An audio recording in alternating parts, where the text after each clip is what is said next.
My name is Scott Neigh, and this is Talking Radical Radio.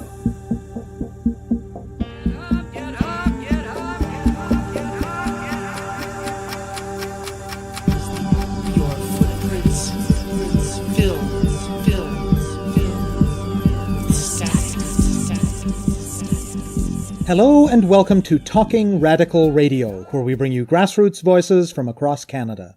We give you the chance to hear many different people who are facing many different struggles, talk about what they're doing, how they're doing it, and why they're doing it, in the belief that such listening is a crucial step in strengthening all of our efforts to change the world. On this week's show, I'll be speaking with Jasmine Thomas. The chain of events leading to a land occupation in the south end of Winnipeg for 2 months this past summer are mostly pretty clear. But there are a couple of crucial links that the occupiers themselves still don't understand despite all of their effort and all of their research. Namely, they don't understand how the Parker Wetlands went from being designated as ecologically sensitive by the city of Winnipeg around 2002 to being rezoned for industrial use in 2009 and traded by the city in a land swap to a developer with a less than stellar reputation. They have their suspicions. The city's prior administration is widely known to have engaged in what Jasmine describes as, quote, shady dealings, but the details are far from clear. Everything else, though, they're pretty certain of. They have no doubt whatsoever, for instance, that the efforts to pave over the Parker Wetlands are of a piece with Winnipeg's long history of municipal colonialism. The site is right next to the locations of two historic Métis settlements, Rooster Town and Tin Town, hence the name Rooster Town Blockade for the action. Rooster Town was cleared of its Métis residents starting in the late 1950s to make way for commercial development. The wetland was integral to the life of these communities, being regularly used for trapping and recreation, and there's some oral history evidence of historic burials there too.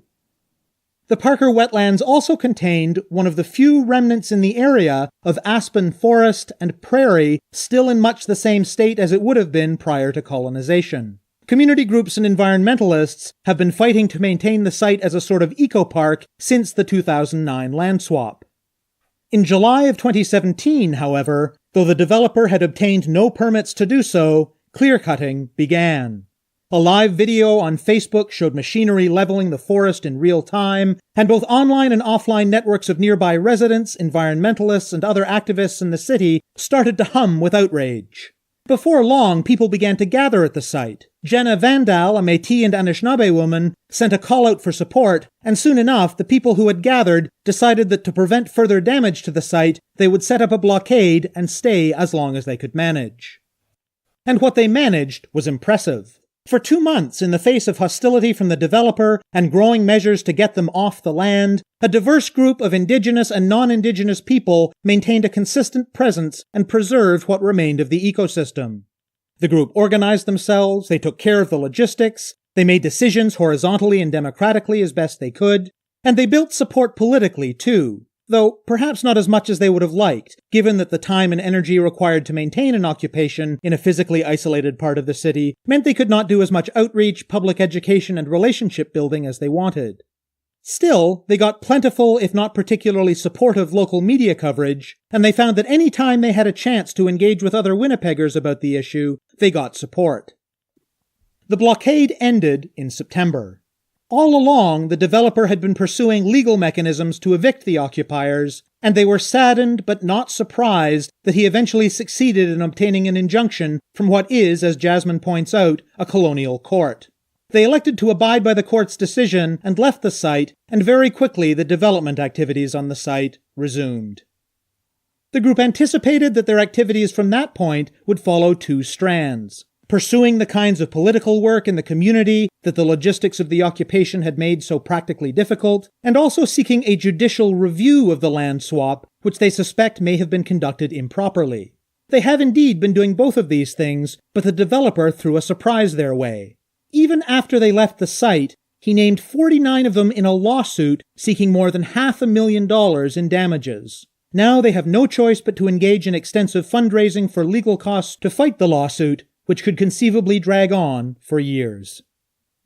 Nonetheless, despite this barrier and despite the damage already done to the land, they remain hopeful that a combined political and legal strategy may eventually succeed in returning the land to the city of Winnipeg, which they hope will then consult with Métis and other Indigenous people in the city in determining the site's ultimate fate. Jasmine Thomas is a white settler woman, a sociologist, and a central participant in the blockade. She speaks with me about the land, about the Rooster Town Blockade at the Parker Wetlands, and about the legal fight that the occupiers face today. My name is Jasmine Thomas, and I'm a white settler situated on the Treaty 1 lands in the Winnipeg region in Manitoba. And I became involved with the Rooster Town Blockade in July 2017. And that was the date that the Rooster Town Blockade started, about July 13th, 2017. Basically, Jenna Vandal, who's also a resident of Winnipeg of Anishinaabe Métis descent, allegedly put a call out on social media to stop the clear cutting of an area known as the Parker Wetlands in Winnipeg. I'm a sociologist that focuses on anti-racism and anti-oppression work, and so that's sort of my professional background. And then on a personal level, I've just really been involved in activism since I was pretty young. I think my first introduction to rights-based work was, I think, animal rights in 7th grade, and kind of all the way through school to some of the anti-war and anti-oppression decolonization stuff that's been going on in Winnipeg over the last couple decades. The land in question is known locally as the Parker Wetlands, and it's situated in the Fort Garry area of Winnipeg. And this land is situated right next to the CN rail. So I think that is maybe part of the reason why it wasn't developed in the past. I only learned about it myself very recently, so a lot of Winnipeggers don't know about the Parker Wetlands. But it was a really beautiful forest. In, I believe, 2002, the city of Winnipeg designated it as ecologically sensitive. It's an area of land that really represents what the prairies and the aspen forests looked like before colonization, because it was very undisturbed. And in terms of its cultural significance, the Parker Wetlands forest was located next to the Métis communities of Rooster Town and Tin Town. And these were towns that Métis communities developed, I think, in the late 1800s, and they existed until 1960. They were vibrant communities where Métis people, built space for themselves, and they used that forest for trapping, for just, generally enjoying nature. And there was oral history of perhaps grave sites being located in the forest as well. As the city expanded, that land became more and more valuable. So as the suburbs grew kind of in the post-World War II era, the city of Winnipeg expropriated the land of Rooster Town to build a shopping center. So Rooster Town was situated in the Grant Park Mall area of Winnipeg. And so the people that were living there were basically forced off the land, and they had to relocate yet again. It's sort of ongoing municipal colonization. So how did the blockade start? The Parker Wetlands were designated as ecologically sensitive in the early 2000s, and then somehow the city of Winnipeg and a local developer traded the lands. And so the land used to be public, and then through this land swap, the developer obtained this really ecologically sensitive land, and it was designated as an industrial zoning instead of ecologically sensitive. That land swap occurred in 2009. And so for almost a decade now, community groups and environmentalists that live sort of around the area have been fighting the city and the developer to maintain that land as sort of an ecologically sensitive park. And then in July, I think it was the 12th of July of 2017, the land started to be clear-cut, and that, of course, spread throughout face-to-face and social media networks. And people were very upset. Somebody on Facebook shared a live video of the machine cutting the forest down, and that really mobilized people to do something. There were a lot of different resistance movements throughout the years to protect this land, and at this point, when we saw it on social media, that was kind of the last straw. We had to do something. So the live video was shared and people saw that the land was being clear-cut. And Jenna Vandal, who is an Indigenous Métis and Anishinaabe woman, she went down there and shared on social media that she would be going, and she asked for support. And so anyone who was connected to the activist and environmentalist and Indigenous rights communities in Winnipeg tried to get down there to support her, as well as the ongoing environmental resistance from the local community that lived nearby the forest. So why exactly did that rezoning and land swap happen back in 2009? That's a really good question. The problem with the Parker Wetlands and the Rooster Town Blockade is we came into the game late, and this has been an ongoing story since 2009. We're really trying to uncover all the details behind how the land was traded. There's been a lot of, let's say, corruption from the former municipal government. Those corruption events, related to the police station and all sorts of things were going on. So we're trying to prepare a judicial review to see how this land was swapped and if it was even done following all the correct procedures. So basically, if it was done justly or if it needs to be reviewed and if any charges, I guess, are warranted. And I understand that the developer didn't actually have a permit to start the clear cutting in July? Yeah, that's a really great point. So throughout this process, we've been in contact with the city a lot. People were constantly calling city councilors and the mayor and, all of our political representatives because it was a surprise that this land was being clear cut. This was a really important and beautiful forest, really pristine wildlife habitat. And to see it clear cut like that so suddenly was really, really upsetting for the community. And the response that we initially got from the city was that this was private land and a private landowner can cut down trees on their land. And now at first that sounds very reasonable. If you have your yard and you have a tree on it, you want to cut it down, you don't need a permit for that generally. But the difference is that this is a really large-scale development act here. This isn't just someone cutting down trees. This is someone clear-cutting a forest. That is development. So yes, absolutely, they need the proper plans, development plans, and permits to do such a thing. But we were getting mixed information from the city on that. So either it was their assumption that he didn't need a permit, or they are also not following the proper procedures in terms of development within the city limits. So as far as we know, even to this day now, there have been no development plans submitted and no permits or anything issued for the removal of all that vegetation. Tell me more about how people responded to the call out to come and defend the site. It was a very organic movement. Jenna Vandal put out the word and people just started to show up, and then it spread throughout the local activist community in Winnipeg. So people came down to the land and it was very surreal. It was basically just a decimated forest. The aspen trees were shredded by the tree cutting machines and it was just like a clear field. I know personally, I rode my bike in and I came up to the group and they were waiting at the edge of the field there where the machines were. And that was really the start of the Rooster Town Blockade. People just showed up and eventually people started bringing tents. And as the days passed, more tents arrived and more people arrived, more supplies arrived. And it just sort of grew from there. And what was the encampment like? Throughout the first couple of days, we were just trying to get organized to find out, okay, well, what do we need to do? Are we going to camp on the land? How are we going to organize that? And it really just felt like we were playing catch up the whole time. If we had had proper notice that this was happening, maybe we could have been fully prepared because some of the key organizers who were spending a lot of time sleeping out in the camp, they basically sacrificed their whole summer, and it was a very tiring experience for a lot of people. But at the same time, it was such an important example of direct action that people can take in these sort of extreme situations where the land is in threat. And I found that personally to be something that gave me a lot of hope that such a diverse group of people could come together to protect a really important piece of land.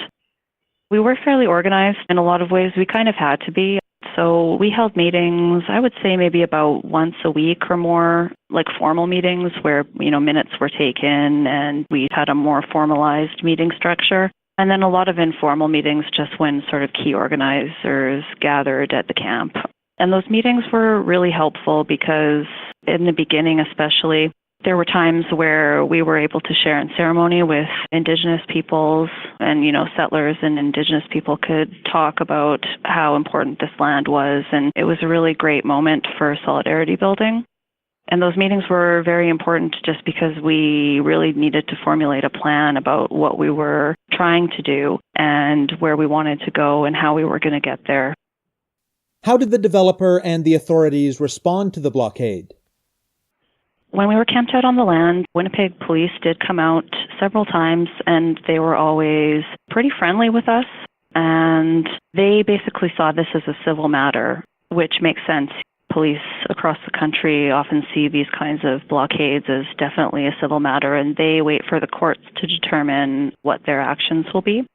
The developer would always call the police. They had to show up. This is our assumption anyway. The police showed up several times, and it was always the same, that it was a civil matter, and they were just checking to make sure everyone was safe.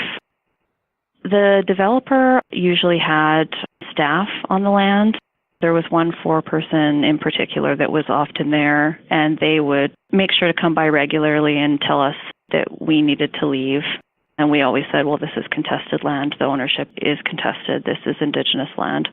But eventually, throughout the process, the developer put private property signs up and then even erected a fence around the clear-cut field and hired private security that were there 24/7. They also had a private investigator watching us and doing investigations on people. So it was extremely intimidating. Before that fence went up, a lot of community members would come by and visit us and bring food and talk to us about how important that land was for them. But once the fence went up, it was really just the key organizers that still were present on the land because it's very intimidating to see that. How able were you to build support among the Indigenous organizations in the city during the blockade?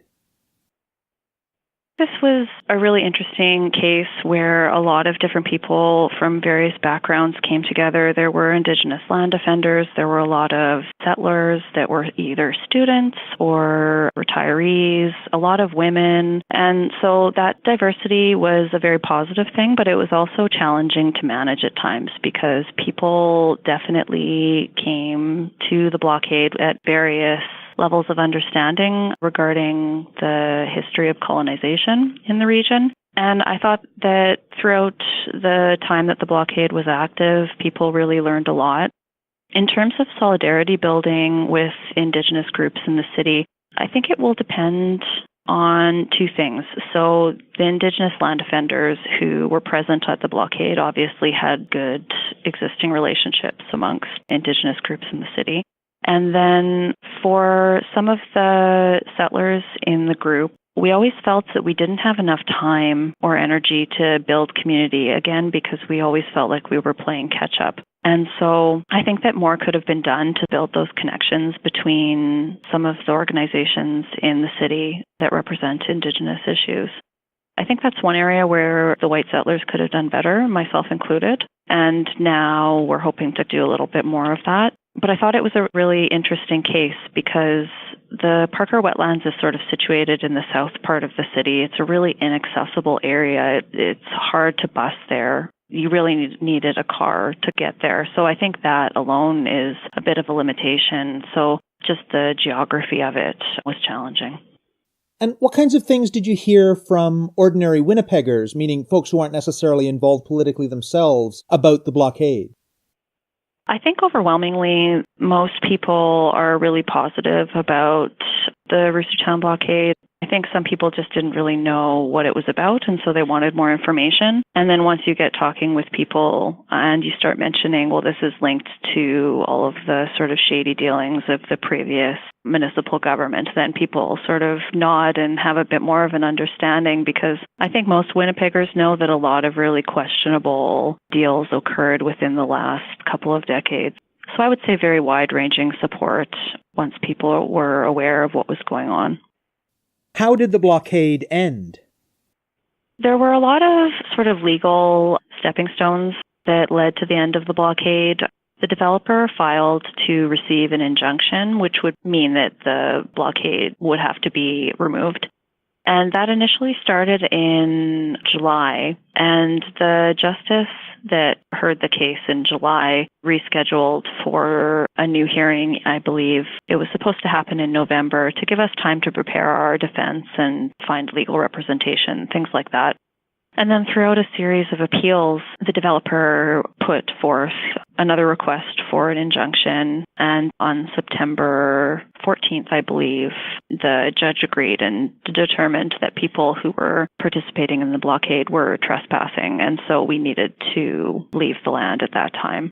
We had been present on the land for about 2 months at that point, and it was sad taking down the blockade. You know, it had become a very special place for a lot of people. It was a spiritual place for a lot of the Indigenous land defenders that were participating. After the injunction was granted, I think everyone was sort of expecting it. We knew that within this colonial legal system that we were trespassing. Like, that is not something that surprised us. We just wanted to delay as much as possible to ensure that, you know, the animals that lived in the forest had a chance to migrate, for example. And we really wanted to find all of our options and exhaust all channels to make sure that the developer and the city knew that there was significant opposition to this destruction and so-called development. And I understand the developer is also suing the occupiers? When the injunction was granted in mid-September, we weren't extremely surprised by that. And so we all took down the camp and, you know, said, okay, well, everyone rest up and take care of yourselves.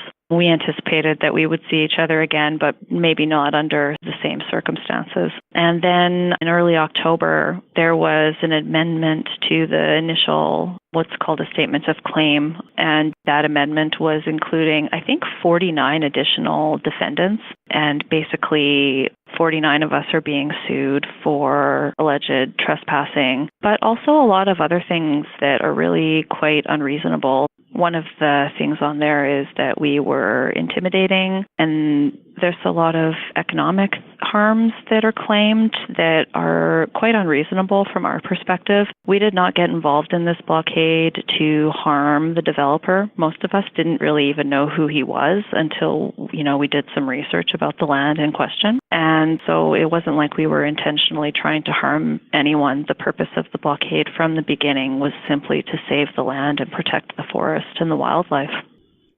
How are the occupiers responding to the lawsuit? There's several different streams. So some people have acquired legal representation sort of as a collective. And then there are a couple people who are representing themselves. And one of the people that are representing themselves decided to oppose the amendment. And what that means is they'll have to hear it and make sure that all of the elements are argued sufficiently in order for that amendment to be approved. I don't know all the legal details, but I think we're all just trying to learn about what the implications are for us. None of us have really ever experienced anything like this before. This is my first time being sued. So I'm trying to figure out what that means for me. And we're all just trying to make sure that we have clear communication between everyone because, 49 people, that's a lot of people to keep on the same page. And so communication is one of our top priorities. We've done a lot of legal fundraising to make sure that the people who have acquired legal representation have the finances to pay for that. And we're really looking at something that's probably, if it goes to trial, it might take up to 3 to 5 years before we really know what the final outcome is. So we're getting ready for a long battle. Is the land back to being actively developed since the blockade ended? Yes, unfortunately. We cleared the land, I believe, on the 14th or 15th of September in accordance with the injunction. On September 19th, we saw the clear-cutting machine back on the land, and we had people taking video from the boundaries of the Parker Wetlands because none of us can go on the land. Otherwise, we're in contempt of court, I believe. And so a bunch of us watched them clear-cutting, And I should mention that the area that was the most ecologically significant was the area that the developer completely cut first. And there is very little forest left. And I believe there was a permit issued to do some sort of grading, which I guess is sort of flattening out the land. So yeah, there's ongoing development on the site now. We keep trying to stop it. But at this point, we're just hoping to keep people accountable, and then we can see what the damage is to the land. We have to use legal channels and other political channels to try to still raise our opposition to this. And what do the former occupiers have planned next? We have a lot of plans. Now that we have the luxury of having more time, because we don't have to think about the physical camp anymore. So we have more time to put into things like public outreach and building some of those relationships with the Indigenous communities in other areas of the city. So part of it is going to be community outreach and public education to make sure that people, both Indigenous and settlers alike, are aware of what happened at the Rooster Town Blockade and the Parker Wetlands and what the developer and the city have been doing. And another major component of what we'll be doing over the next, probably the next few years is fundraising for legal costs. And then the other legal pathway is making sure that we support the people that are submitting the judicial review and getting as much public support for that as well. What can people in other parts of the country do to act in support? Well, I think there's a couple things that people can do. Definitely talk about it. Tell people about what's happening in Winnipeg, about the Rooster Town Blockade, and just share information. It's really, really helpful to hear from other people around the country, both to hear support, but also to hear how maybe they have learned direct action tactics as a result of this case. Another great thing that people can do is honestly just some financial support for the people who are being sued. That's extremely valuable, and we really appreciate all the support that everyone has shown us. You have been listening to my interview with Jasmine Thomas about the Rooster Town Blockade at the Parker Wetlands in Winnipeg, and about their legal battles and consequent fundraising efforts. To learn more, search for Rooster Town Blockade at Parker Wetlands on Facebook, and Legal Help for Rooster Town Blockade on GoFundMe. To find out more about Talking Radical Radio, the guests, the theme music, and the ways that you can listen, or to suggest topics for future shows, go to talkingradical.ca and click on the link for the radio show. On the site, you can sign up for email updates or follow us on Facebook or Twitter. I'm your host, Scott Neigh, a writer and media producer based in Hamilton, Ontario, and the author of 2 books of Canadian history told through the stories of activists, Gender and Sexuality, and Resisting the State, both from Fernwood Publishing. Thank you very much for listening, and I hope you tune in again next week.